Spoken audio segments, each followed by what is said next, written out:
Boletín Diario de la Conferencia General, 1895. El mensaje del tercer ángel, número 25. A. T. Jones. Voy a repetir unas pocas expresiones contenidas en los versículos con los que anoche terminamos la reunión, a fin de que el tema, o más bien este punto particular, resulte claro para todos. En las bodas de Caná, Jesús comenzó la obra de demoler la exclusividad que existía entre los judíos. La religión de estos era un yugo de servidumbre. El milagro en la fiesta apuntaba directamente en la dirección de derribar los prejuicios de los judíos. Jesús era judío, pese a lo cual se relacionó con los samaritanos, contrarrestando así las costumbres y el fanatismo de su nación. Había comenzado ya a derribar el muro de separación entre judíos y gentiles, y a predicar la salvación al mundo. Leemos a propósito de los discípulos en Samaria. Consideraron que a fin de demostrarse leales a su nacionalidad debían manifestar enemistad hacia los samaritanos. La conducta de Jesús les sorprendía mucho, ya que estaba derribando el muro de separación entre judíos y samaritanos, y dejaba claramente de lado las enseñanzas de los escribas y fariseos. Mientras compartieron el ministerio del Señor en Samaria, la fidelidad de ellos a Cristo mantuvo bajo control aquel prejuicio, no dejarían de reverenciarlo. Pero en su corazón no estaban reconciliados, y era esencial que aprendieran aquella lección. Cristo no vino al mundo a socavar la dignidad de la ley, sino a exaltarla. Los judíos la habían pervertido mediante sus prejuicios y falsas concepciones. Sus exacciones y requerimientos absurdos se habían convertido en objeto de burla entre los pobladores de otras naciones. El sábado estaba particularmente rodeado de todo tipo de restricciones carentes de sentido. No se lo podía considerar delicia santo, glorioso de Jehová, ni venerable, dado que los escribas y fariseos habían convertido su observancia en un yugo de servidumbre. El judío tenía prohibido encender fuego en sábado, e incluso prender un candil en ese día. La mente del pueblo se había estrechado de tal modo que se habían convertido en esclavos de sus propias normas inútiles. El sábado, lejos de ser la bendición para la que fue instituido, se había convertido en una maldición mediante los requerimientos que los judíos habían añadido. Los dirigentes judíos estaban llenos de orgullo espiritual. Su deseo de glorificación del yo se manifestaba incluso en el servicio del santuario.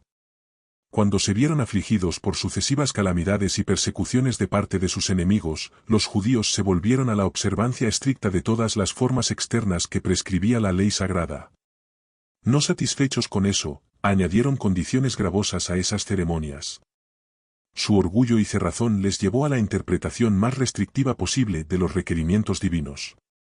Con el paso del tiempo se fueron rodeando de las tradiciones y costumbres de sus antepasados hasta que llegaron a considerar los requerimientos de los hombres como si poseyeran toda la santidad de la ley original.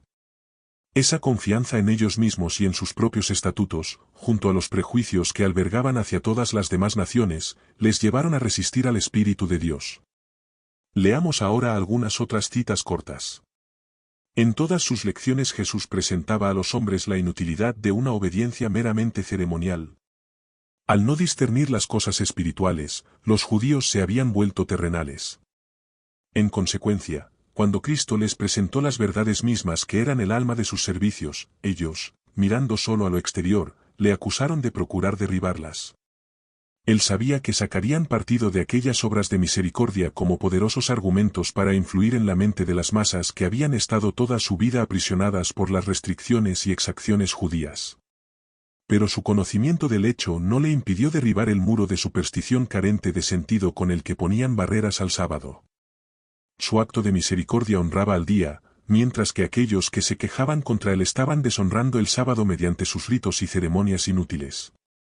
Los judíos acusaban a Cristo de pisotear el sábado, pero él estaba procurando restaurar su significado original.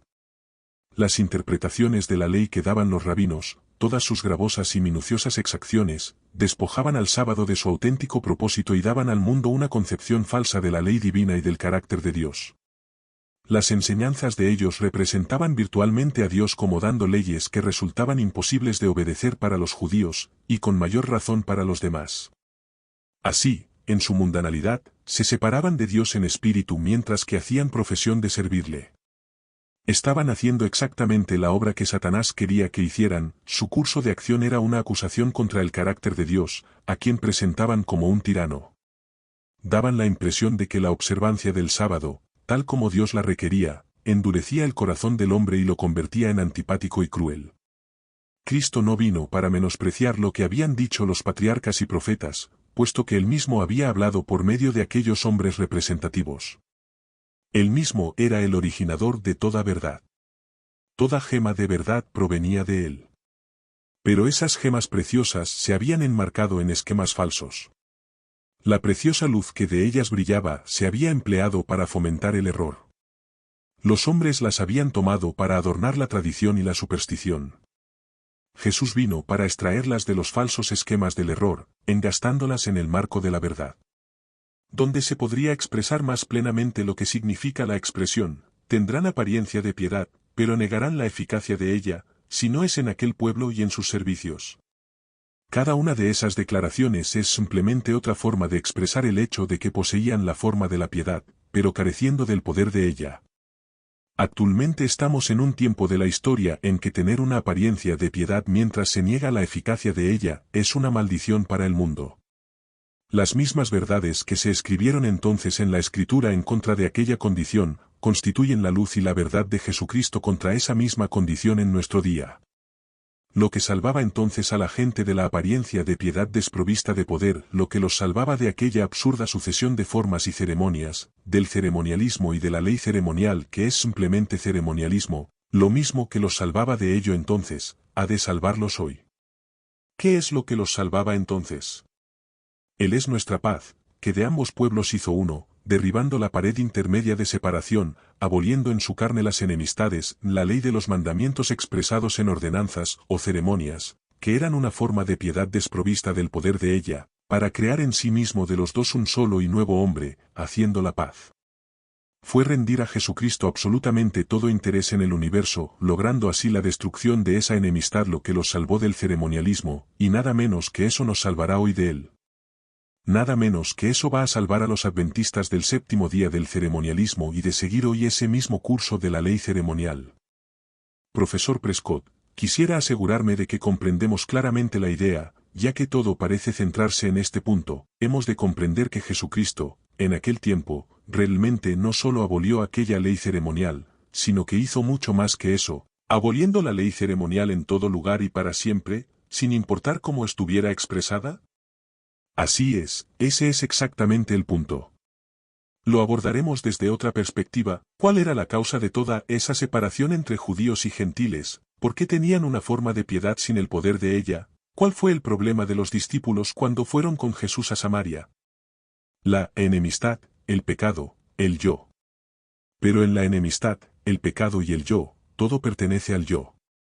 Fue poner el yo en lugar de Dios lo que pervirtió, no solamente los servicios y las formas de servir que Dios había señalado, sino que añadió ceremonias y normativas humanas, tal como hemos leído ya. ¿Qué propósito buscaban? Ser salvos, ser justos. Pero no hay una sola forma de ceremonia, ni siquiera las que el propio Dios prescribió que pueda salvar al hombre. Ahí es donde se confundieron y donde se confunden miles de personas. Eso es tener apariencia de piedad, pero negando la eficacia de ella, y es ceremonialismo. Si te atienes a ello, te estás adhiriendo a la ley ceremonial, que fue abolida cuando Cristo abolió la enemistad en su carne, derribando el muro de separación. Fue por carecer de la presencia de Jesucristo en el corazón mediante una fe viviente, por lo que depositaron su confianza en esas otras cosas para la salvación. Careciendo de Cristo para efectos de salvación, se entregaron a esas otras cosas, a fin de alcanzar la justicia mediante ellas. De esa forma, tomaron los medios que Dios había señalado para otros propósitos, tomaron los 10 mandamientos, la circuncisión, los sacrificios y ofrendas, los holocaustos y las ofrendas por el pecado, tomaron todo eso que Dios había dado con otro propósito, y lo emplearon para obtener la salvación por su medio, para lograr la justicia mediante aquellas prácticas. Ahora bien, no podían obtener justicia alguna en la realización de aquellas cosas, no podían encontrar paz ni satisfacción para el anhelo del corazón, ya que, la justicia, no está allí, todo procedía de ellos mismos. En consecuencia, a fin de poder estar seguros, tuvieron que expandir aquellas cosas que Dios había señalado y dispuesto, multiplicándolas hasta resultar en 10.000 minucias y distinciones particulares, y eso a fin de asegurarse de poseer exactamente esa justicia por la que se esforzaban. Pero no había satisfacción en ninguna de aquellas cosas, seguía faltándoles la paz del corazón, lo que les llevó a añadir innumerables regulaciones de su propia invención. Era ceremonialismo de principio a fin, y la finalidad buscada era hacerse justos en la realización de aquellas cosas. Pero fuera de la fe en Jesucristo no hay nada que pueda hacer al hombre justo, y ninguna otra cosa puede mantenerlo así. Ellos carecían de dicha fe, no tenían a Cristo morando en el corazón mediante una fe viva, de forma que la virtud del propio Cristo brillase en sus vidas mediante aquellas cosas que Dios había dispuesto, que el propio Cristo había dispuesto con ese propósito.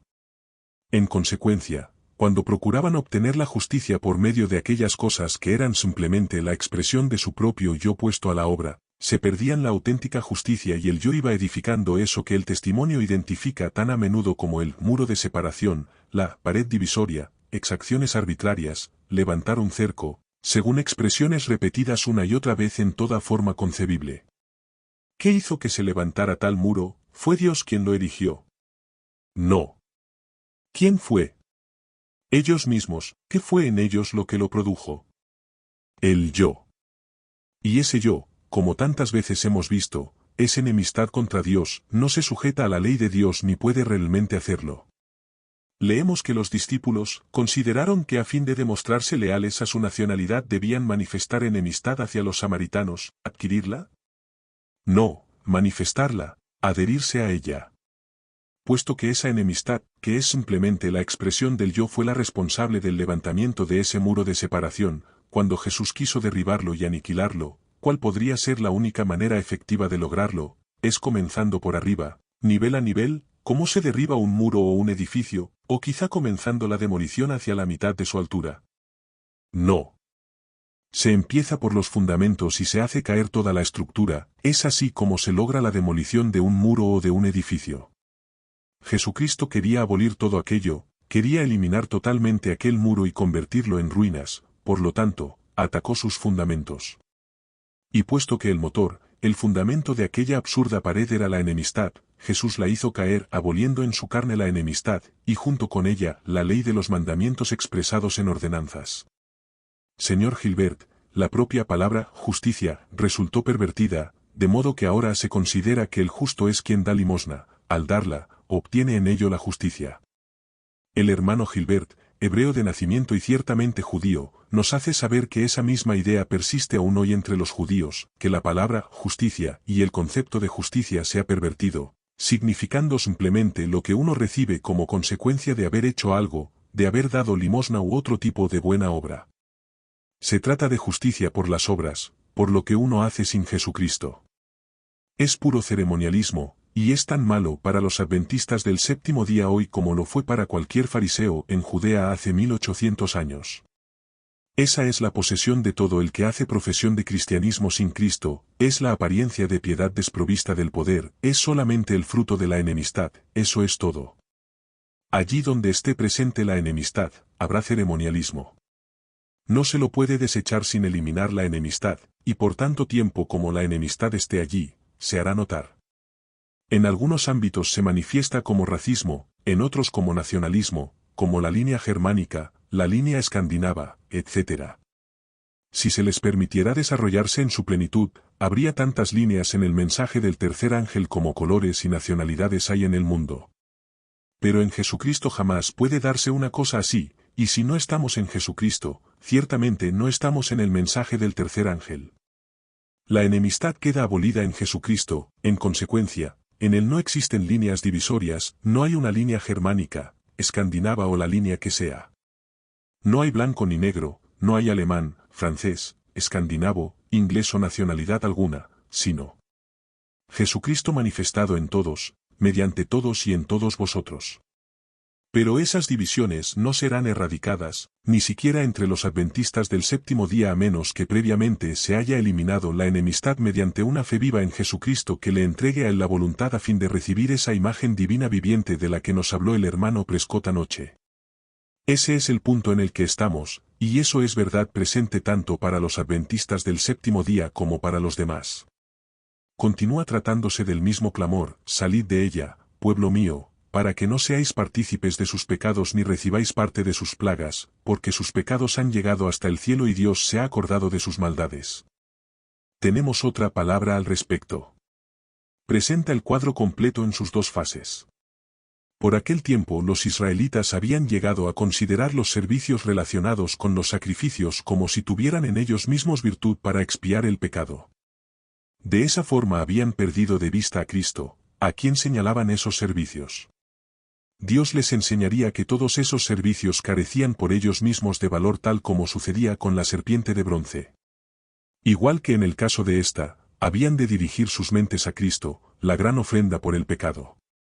Fuese para sanar de la picadura, de la serpiente, o para el perdón de los pecados, nada podían hacer por ellos mismos excepto manifestar fe en el remedio que Dios había provisto. Habían de mirar y vivir. GCB 5 de marzo de 1895. Observad ahora la verdad presente. En la era cristiana se cuentan por miles los que han caído en un error similar al del pueblo judío. Creen que han de depender de su obediencia a la ley de Dios para recomendarse a su favor, y de. ¿Quiénes son los que han caído en un error similar al de los judíos? Los que piensan que han de depender de su obediencia a la ley a fin de recomendarse al favor de Dios. ¿Es vuestro caso? ¿Habéis conocido a alguien así en algún momento de vuestra vida?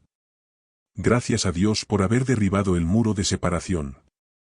Se ha perdido de vista la naturaleza e importancia de la fe, y ese es el motivo por el que a tantos les cuesta creer que Cristo es su Salvador personal, y de. Es la fuerte pulsión de esa enemistad, que no cesará hasta haber sido crucificada, muerta y enterrada con Jesucristo, la que exclama: tengo que hacer algo, no soy lo suficientemente bueno como para que Dios se agrade de mí. Él no tiene la bondad suficiente como para atender a alguien tan malo como yo. Tengo que hacer algo para pavimentar el camino, para romper las barreras que hay entre él y yo. He de hacerme lo suficientemente bueno como para que él me mire con favor.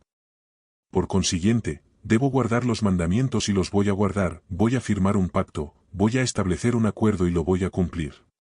Y entonces tratáis de llevarlo a efecto con toda la determinación de que sois capaces. Voy a leer un pasaje del libro Vida de Pablo, de Ferar, p. 40. Los sacerdotes judíos habían deducido y enseñaban que si alguien no se sentía inclinado a hacer tal o cual cosa, debía obligarse a sí mismo mediante un voto. Era literalmente así: aunque tu corazón no quiera, tienes que hacerlo de todas formas puesto que es lo correcto y tú quieres hacer lo correcto, por lo tanto firmamos un pacto, hacemos un voto. Puesto que he establecido el pacto, ahora estoy obligado a cumplirlo, no me queda otro remedio. No tengo disposición alguna. Es como un yugo de servidumbre, pero dado que me he comprometido, he de ser fiel al voto. Eso es ceremonialismo y surge de la enemistad que se origina en el yo. Se cuentan por miles los que en la era cristiana han caído en un error similar al del pueblo judío. Creen que han de depender de su obediencia a la ley de Dios a fin de recomendarse a su favor.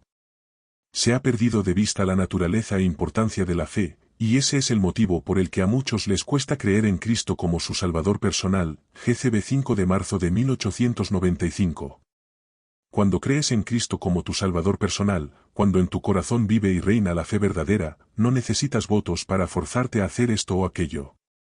No, el corazón exclamará siempre con alegría: el hacer tu voluntad, Dios mío, me ha agradado, y tu ley está en medio de mi corazón.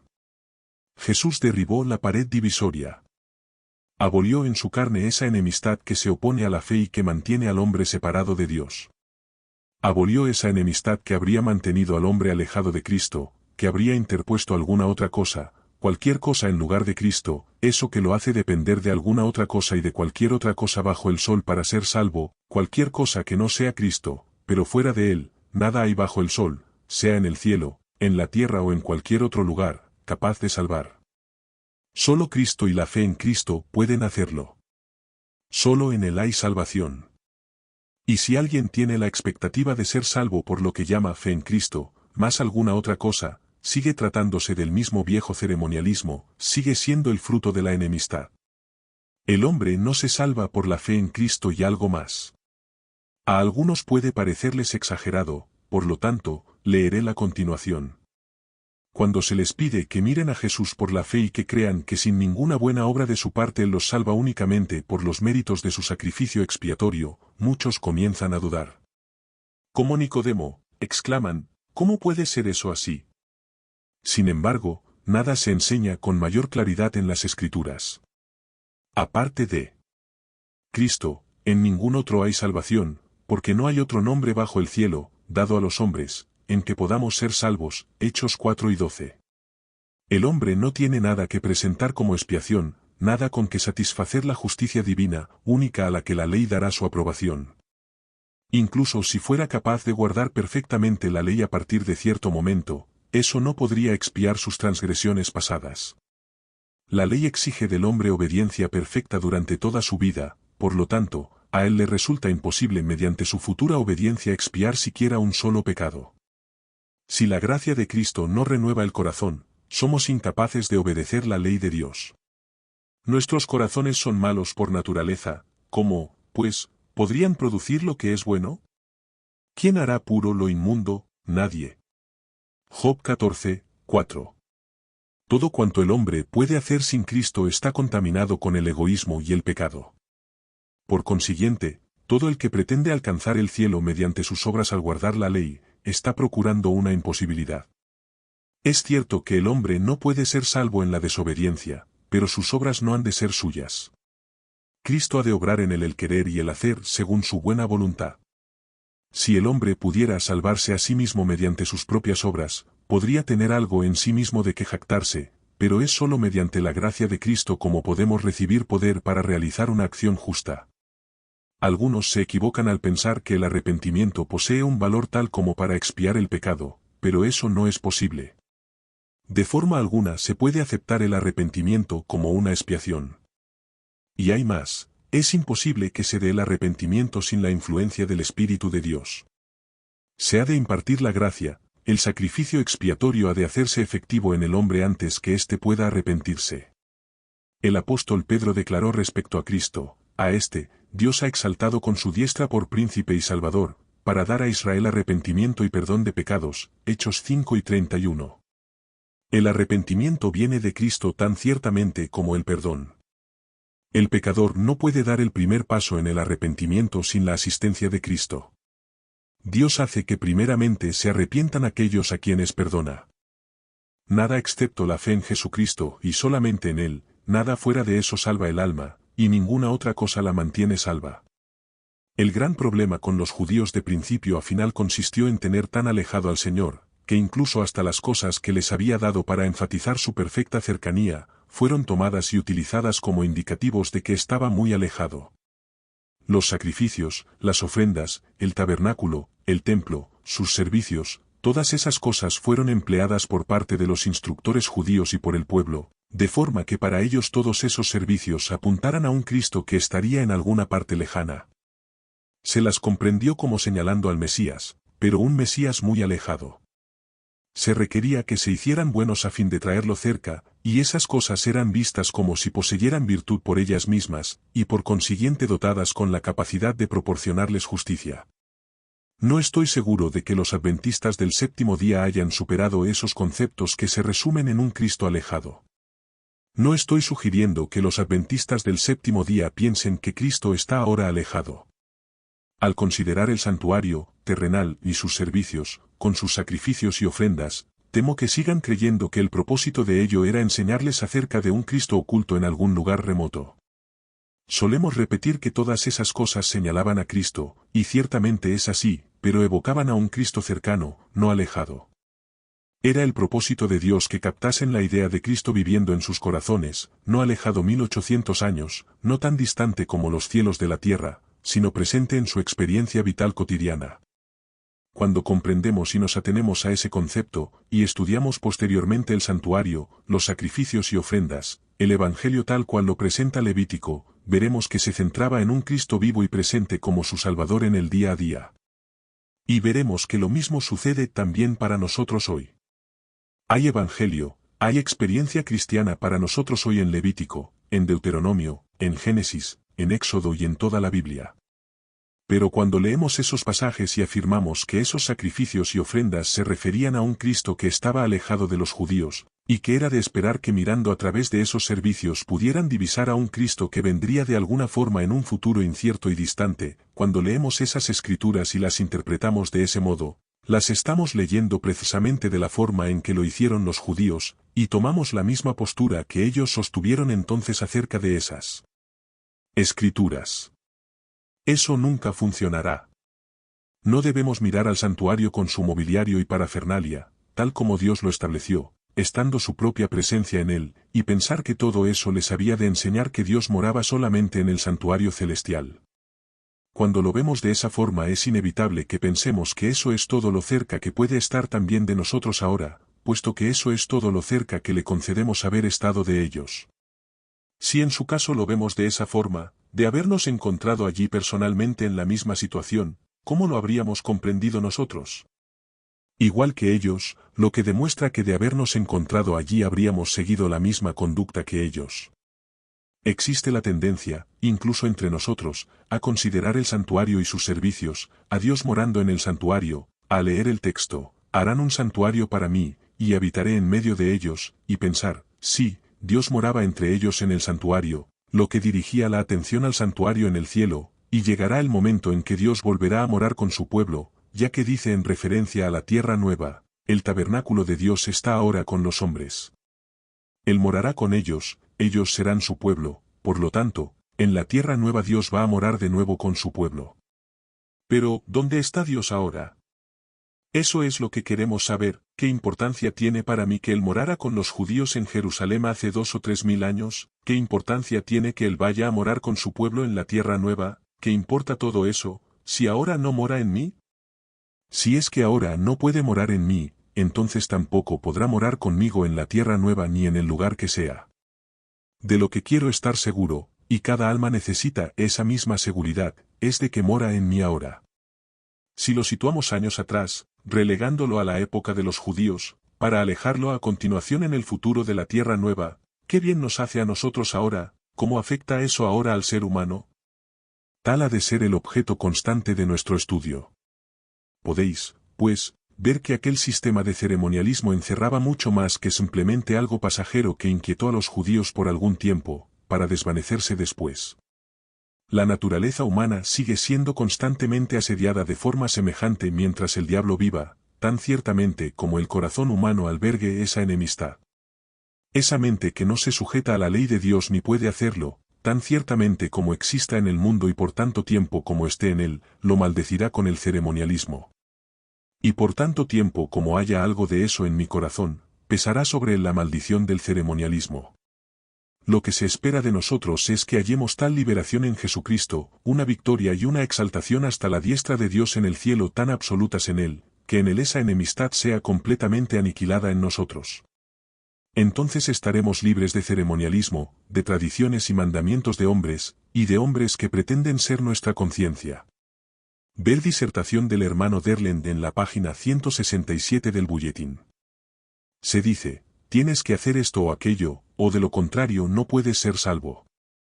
Pero la realidad es otra, cree en Jesucristo, o de lo contrario no puedes ser salvo.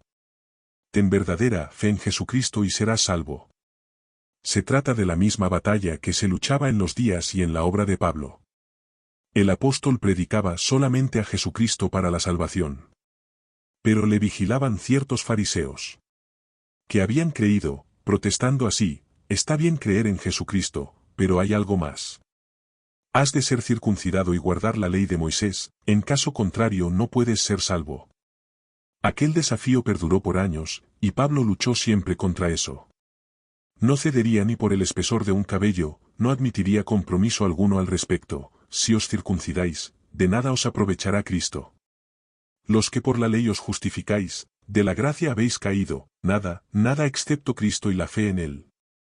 Finalmente lo hicieron comparecer ante el concilio y allí el Espíritu de Dios decidió que Cristo, y no el ceremonialismo, es el camino de la salvación.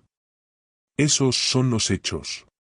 De una parte, el intento por imponer el ceremonialismo en la cristiandad, o mejor dicho, implantarlo en lugar de la cristiandad; de la otra parte, el principio vital de Jesucristo mediante una fe viva que actúa en la vida y corazón de quienes creen en él. Hay una gran diferencia entre el ceremonialismo y ese principio. Jesucristo quiere que lo encontremos a él de una forma tan plena y personal, que los principios vitales de la verdad de Dios tales como son en Jesucristo sean nuestra guía, y que esos principios vivientes, brillando en la vida del hombre mediante la gloria de Jesucristo, nos guíen a cada instante, de forma que sepamos qué hacer en toda ocasión. Entonces no será necesario que tomemos resoluciones o votos para obligarnos a hacer esto o lo otro. Esa es la diferencia entre el ceremonialismo y el principio de la presencia viviente de Cristo en el corazón. El primero es todo el formalismo y servicio exterior desprovisto de Cristo, el otro es todo en Cristo, Cristo, el todo y en todos. A fin de comprenderlo mejor, veamos de nuevo lo que los judíos estaban entonces haciendo en los servicios del templo, en los sacrificios y ofrendas. Bien sabemos que el santuario, el templo, era una representación del santuario celestial, que los sacrificios eran una representación del sacrificio de Cristo y que el sacerdocio con sus servicios eran una representación del sacerdocio de Cristo. En todas esas cosas Dios les estaba instruyendo, a ellos y a nosotros acerca de sí mismo tal como queda revelado en Cristo. Primeramente se trató de un santuario, para venir a ser más tarde el templo que estuvo sobre el monte Sión en Jerusalén. A partir de lo anterior Dios les enseñó que allá lejos está el verdadero templo, en el monte Sión de la Nueva Jerusalén. Dios moró en aquel templo edificado sobre el monte Sión en Jerusalén, en Palestina, y en ello les mostró que Él moraba allá lejos, en el templo del monte Sión, en la Jerusalén celestial. Y declaró también, y es cierto de ambos lugares y en los dos aspectos, así dijo el alto y sublime, el que habita la eternidad y cuyo nombre es el Santo, yo habito en la altura y la santidad, ¿habita en algún otro lugar? Pero habito también con el quebrantado y humilde de espíritu, para reavivar el espíritu de los humildes y para vivificar el corazón de los quebrantados. Isaías 57, 15. ¿Cuándo es eso cierto? Estamos retrotrayéndonos muy atrás en el tiempo, cuando es que moraba, con el quebrantado y humilde de espíritu, tanto como, en la altura y la santidad, era eso cierto 700 años antes de Cristo, cuando Isaías hablaba. Efectivamente. Pero, ¿comenzó Dios solamente entonces a morar con el quebrantado y humilde de espíritu tanto como en la altura y la santidad en el monte de Sión? No. Era cierto 1000 años antes de Cristo, cuando hablaba David. Sí, ¿fue entonces cuando comenzó a hacerlo? No, 1400 años antes de Cristo, cuando Moisés escribía y enseñaba al pueblo, moraba Dios ya con el quebrantado y humilde de espíritu, sí. ¿Fue entonces cuando comenzó a hacerlo? No. Dios mora siempre, eternamente en ambos lugares, con el quebrantado y humilde de espíritu, y en la altura y la santidad. ¿Acaso Dios, en aquel templo terrenal, no les enseñaba acerca de su morada en el país celestial, tanto como en el templo que había en esta tierra? Ciertamente. Ante sus ojos se elevaba el monte Sión de esta tierra, en representación de su homónimo celestial, tal como Dios lo presentó ante los ojos de ellos por la fe. En el monte Sión, en la zona más alta y exaltada de la Jerusalén terrenal, se erigía el templo en el que moraba Dios. Y en ello les estaba mostrando que Él no solo moraba allí, sino en el templo del corazón, en el santuario del alma del quebrantado y humilde de espíritu.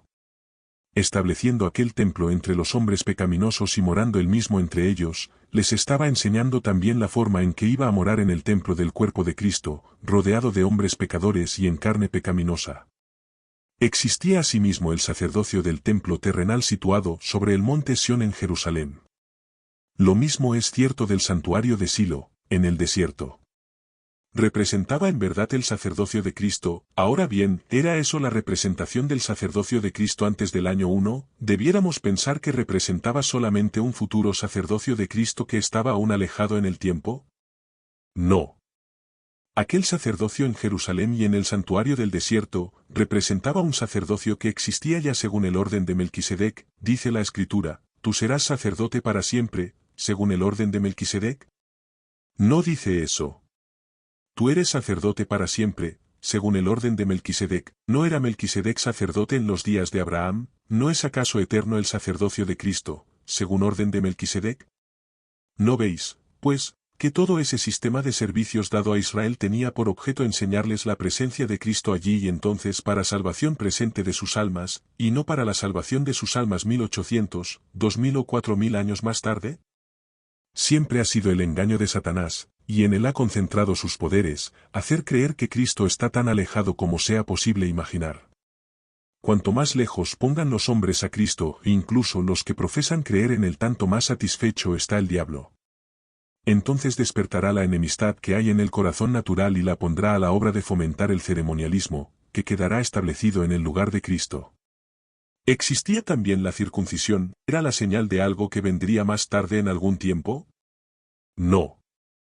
Era la señal de la justicia de Dios que obtenían por la fe, y que estaba allí presente en quienes creían y cuando creían. Así lo fue para Abraham, y era el propósito de Dios que lo fuese igualmente para todo hombre. Pero en lugar de eso la convirtieron en una señal de la justicia por la propia circuncisión, por las obras. Haciendo así dejaron a Cristo totalmente al margen, poniendo la circuncisión en lugar de él. La circuncisión era una señal de la justicia de la fe, Rom 4 y 11. Pero ellos no tuvieron fe, y en consecuencia la convirtieron en una señal de la justicia obtenida de alguna otra forma. Entonces vino a ser solamente una señal de egoísmo.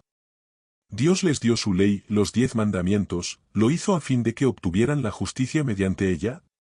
No, sino para que dicha ley testificara de la justicia que habían obtenido mediante la fe en Jesucristo morando en el corazón.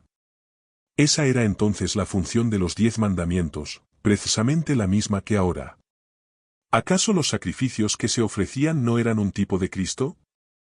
Ciertamente. Pero eran un tipo de Cristo en el presente, mediante la fe. ¿No es Cristo el Cordero inmolado desde el principio del mundo? ¿No fue Cristo el don de Dios desde antes que el mundo existiera? Por lo tanto, cuando dispuso que los hombres ofrecieran sacrificios de ese modo, desde Adán hasta todos los demás, durante el tiempo en que se debían ofrecer de esa forma, ¿qué estaba haciendo? Excepto enseñarles que eso simbolizaba el gran sacrificio que Dios había hecho ya por ellos, y del que estaban ya disfrutando la bendición al tener en el corazón ese don que es Jesucristo. No es preciso que continuemos. Lo dicho basta para ilustrar el punto. ¿No está claro que todo cuanto Dios les dio en su día tenía por objeto enseñarles acerca del Salvador personal, viviente y presente con ellos, con tal que lo recibieran? Y todo cuanto tenían que hacer para recibirlo es creer en él. Les fue predicado el Evangelio, pero a ellos de nada les sirvió haber oído la palabra, por no ir acompañada de fe en los que la oyeron. Hebreos 4, 2. Temamos, pues, no sea que permaneciendo aún la promesa de entrar en su reposo, alguno de vosotros parezca no haberlo alcanzado. Vers. 1. ¿Por qué no la alcanzaron entonces? Porque no vieron a Cristo presente, crucificado juntamente con ellos, en los servicios que estaban realizando. Cuando leemos acerca de esas cosas y las estudiamos, el santuario, por ejemplo, y vemos esos tablones, encajes y cortinas, siendo todo ello simbólico de algo alejado en el cielo, si es eso todo cuanto vemos, no apercibiendo ni reconociendo en ello a Cristo en nuestra experiencia personal, ¿en qué somos diferentes a ellos? No me refiero a que seamos como ellos en el desempeño de aquel ritual, mi reflexión es que cuando alguien lo observa hoy viéndolo de esa misma manera, ¿en qué se diferencia de los judíos de antaño? En nada. ¿Está Cristo aún alejado? No, ciertamente no está lejos de cada uno de nosotros. ¿Qué significa lejos? No dice que no esté muy lejos, sino que no está lejos. Tan pronto como encontremos la definición de no estar lejos, hemos hallado el significado de cerca. Cristo está cercano a cada uno de nosotros, y siempre lo ha estado. Estaba igualmente cerca de ellos, y siempre lo estuvo. Pero la incredulidad les impidió verlo cercano. En todos esos servicios que Él les dio, así como en los que nos ha dado a nosotros, quiere que todos veamos la proximidad del Cristo viviente morando en el corazón y brillando en la vida cotidiana. Eso es lo que quiere que todos veamos y es la forma en que Él quiere que lo veamos. Otra cuestión, ¿cuál fue la causa de todo el problema? ¿Qué hizo que Cristo quedara alejado, convirtiendo en ceremonialismo los servicios sagrados y vivientes de Dios? La enemistad. Fue el yo, la enemistad del yo, la que causó todo aquello. Ese yo se expresó en incredulidad, dado que no se sujeta a la ley de Dios ni puede hacer tal cosa.